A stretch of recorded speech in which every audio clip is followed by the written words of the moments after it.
వాళ్ళు కూడా అపోజ్ చేశారు. అప్పుడు ఆ టైంలో ఆర్ఎస్ఎస్ వాళ్ళు కూడా రిజర్వేషన్స్ అపోజ్ చేశారు. ఇప్పుడు ఓబీసీ రిజర్వేషన్కి సంబంధించి గుజరాత్ యాంటీ రిజర్వేషన్ మూమెంట్ 1981 ఎవరు చేశారు? అది గుజరాత్ యాంటీ రిజర్వేషన్ మూమెంట్ 1981 ఎవరు చేసింది? బీజేపీ వాళ్ళు కదా.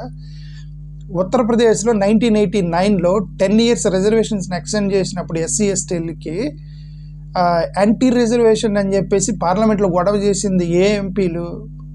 ఉత్తరప్రదేశ్ ఎంపీలు. ఎవరు? ఏ పార్టీకి చెందిన వాళ్ళు? ఓకే.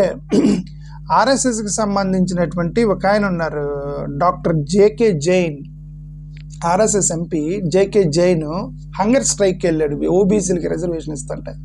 అతను RSS member. He did hunger strike OBC రిజర్వేషన్స్కి వ్యతిరేకంగా 1981లో.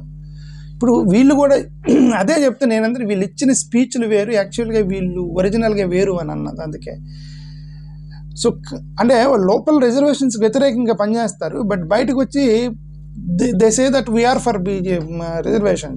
ఇప్పుడు మొన్నట్లాగా జనాభా లెక్కలు చేయమంటే చేయకుండా ఇన్ని సంవత్సరాలు ఆపి సడన్గా ఎలక్షన్కి ముందు మేము కూడా జనాభా లెక్కలకు అనుకూలం అని స్పీచ్లు ఇచ్చారు కదా, అట్లనే అనమాట.